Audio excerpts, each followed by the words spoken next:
আজ ১৬ ডিসেম্বর মহান বিজয় দিবস। ৩০ লক্ষ শহীদের রক্তের বিনিময়ে ১৯৭১ সালে দীর্ঘ ৯ মাস পাকিস্তান হানাদার বাহিনীর সাথে রক্তক্ষয়ী যুদ্ধের মাধ্যমে অর্জিত হয়েছিল এই বিজয়। দিনটি প্রতি বছর পালিত হয় রাষ্ট্রীয়ভাবে, জানানো হয় শহীদদের প্রতি শ্রদ্ধা, আয়োজন করা হয় নানা বিজয় উৎসবের। তবে এ উৎসবে বিগত ১৬ বছর ছিল নানা সীমাবদ্ধতা। ফ্যাসিবাদী আওয়ামী সরকারের একদলীয় শাসন ব্যবস্থা কায়েম করার চেষ্টা, অন্য রাজনৈতিক দলগুলোর অধিকার হরণ, ভোটাধিকার হরণ এবং এছাড়াও বাকস্বাধীনতা হরণের মতো ঘটনাও ঘটেছে। সত্যিকার অর্থে বিজয় দিবসে নিজ এবং নিজের দলকে জাহির করা ছাড়া দেওয়া হয়নি অন্য রাজনৈতিক দলকে তেমন কোনো প্রকার সুযোগ। তবে ৫ই আগস্ট ছাত্র জনতার অভ্যুত্থানে ফ্যাসিবাদী শক্তির পতন হয় এবং এই পতনের মধ্য দিয়েই দেশে ফিরে এসেছে সত্যিকারের স্বাধীনতা, পেয়েছে বাক স্বাধীনতা। আজ ঢাকার রাজপথে বিভিন্ন রাজনৈতিক দলের র্যালি সেটি প্রমাণ করে, যা বিগত ১৬ বছরে দেখা যায়নি তেমন একটি।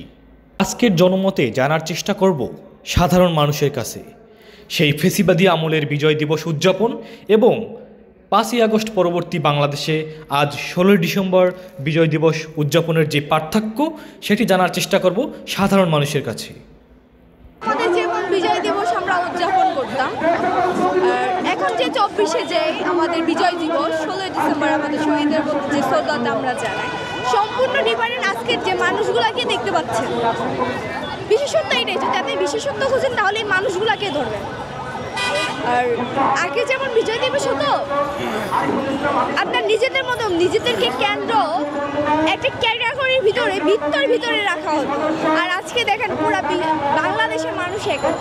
আগে কি মানুষগুলো একসাথে হয়েছে? কখনো হয়নি। এইটাই আপনার ডিফারেন্ট বলতে পারেন। যদি আপনি ডিফারেন্ট পার্থক্য খোঁজেন তাহলে আজকের দিনটা আজকের এই মানুষগুলোকে মনে করতে পারেন। আমাদের বাংলাদেশে ১৬ বছর দেশটা মনে হয়েছে আওয়ামী লীগের বাপের দেশ, আর আমরা যারা আছি তারা হইলাম বাংলাদেশে ভাড়াটিয়া। আজকে দেখেন একটা বাড়িতে ভাড়া থাকলে যেরকম বাড়িওয়ালা 10 তারিখে ভাড়া না দিতে বলে 11 তারিখে বলে যে তুমি রুম ছেড়ে দাও। আর আওয়ামী লীগের অবস্থা ছিল এর অবস্থা। যদি বাংলাদেশ শুধু আওয়ামী লীগের বিরুদ্ধে যদি কেউ যদি কথা বলতো তাহলে তাদের অবস্থা কিন্তু খুবই খারাপ ছিল। ১৬ বছরে স্বাধীনতার যে বিজয় উৎসব পালন হচ্ছে, আমার কাছে মনে হয় এগুলো বিজয় উৎসব ছিল না, এগুলো ছিল মানুষের জন্য একটা গলার কাটা। যখন ফার্স্ট ইয়ার সেকেন্ড ইয়ারে ছিলাম বিশেষত, তখন এই ধরনের জাতীয় দিবসগুলো ছিল হলের স্টুডেন্টদের জন্য একটা আতঙ্ক। কেন আতঙ্ক? সেটা হচ্ছে বিশেষত একটা শীতের দিনে যখন খুব ভোরে ঘুম থেকে ডেকে তোলে হচ্ছে ছাত্রলীগের পোলাপান, আমাদের সিনিয়ররা, তারা আমাদেরকে ডেকে তুলতো। তো এই একটা আতঙ্ক কাজ করতো। এটার কারণে যেটা হয়তো ম্যাক্সিমাম স্টুডেন্ট দেখা যেত খুব ভোরে উঠে যাইতো, উঠে গিয়ে হচ্ছে যে পালায়ে থাকতো।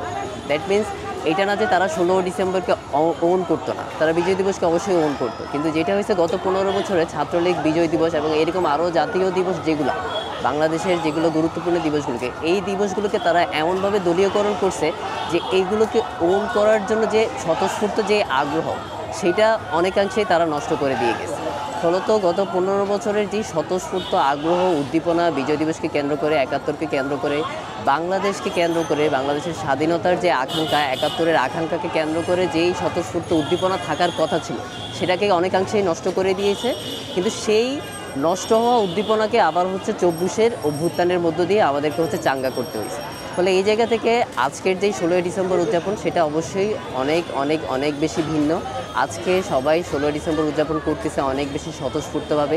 এখানে কাউকে হচ্ছে জোর করে আনা হয় নাই। যারাই আসছে তাদের হচ্ছে যে দেশের প্রতি ভালোবাসার জায়গা থেকে, ৭১কে ওন করার জায়গা থেকে আসছে।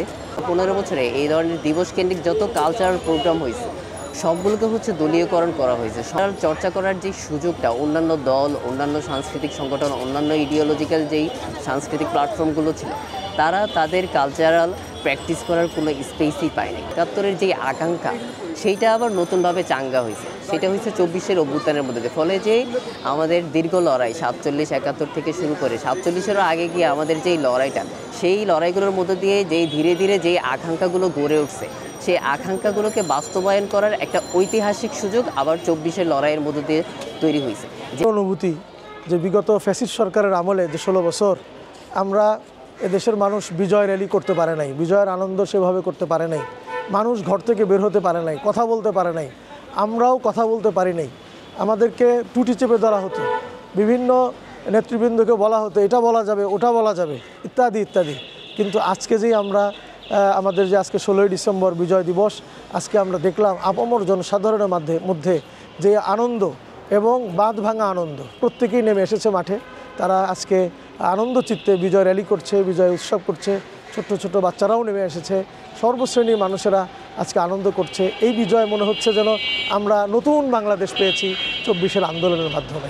তো যে 16-17 বৎসর যে শাসন আমল ছিল, আওয়ামী শাসন আমল, এই শাসন আমলে মূলত আমরা স্বাধীন ছিলাম সে জিনিসটাই আমরা ভুলে গেছিলাম।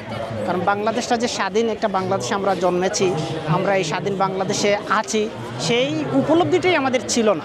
দেশের অন্যান্য রাজনৈতিক কোনো দল রাস্তাঘাটে সচরাচর চলাফেরাই করতে পারতো না, প্রতিবাদ, কোনো আন্দোলন, কোনো কিছুই করতে পারতো না। এখন তো সবাই উন্মুক্তভাবে রাস্তায় নামছে, উন্মুক্তভাবে দেশের রাজনৈতিক, দেশের অধিকার, জনগণের অধিকার, রাজনৈতিক অধিকার সবার জন্য উন্মুক্ত।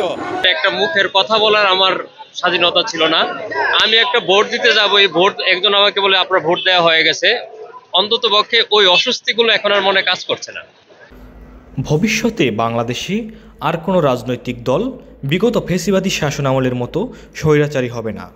1971 সালের মহান মুক্তিযুদ্ধের চেতনা এবং 24-এর গণঅভ্যুত্থানের স্পিরিটকে ধারণ করেই এগিয়ে যাবে দেশ, এগিয়ে যাবে সমস্ত রাজনৈতিক দল ও দেশের আপামর জনগণ। এমনটাই প্রত্যাশা সাধারণ মানুষের। এই ঐতিহাসিক সুযোগটা 71-এর লড়াইয়ের মধ্য দিয়ে তৈরি হয়েছিল, কিন্তু সেই সুযোগটা আমরা হাতছাড়া করছি। 24-এর লড়াইয়ের মধ্য দিয়ে সেই হাতছাড়া হওয়ার সুযোগটা আমাদের আবার তৈরি হয়েছে।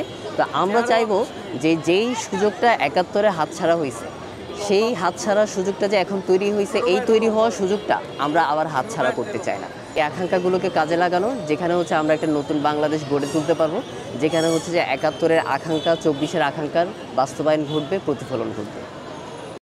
মোহাম্মদ সাব্বির হোসাইন, ইনকিলাব, ঢাকা।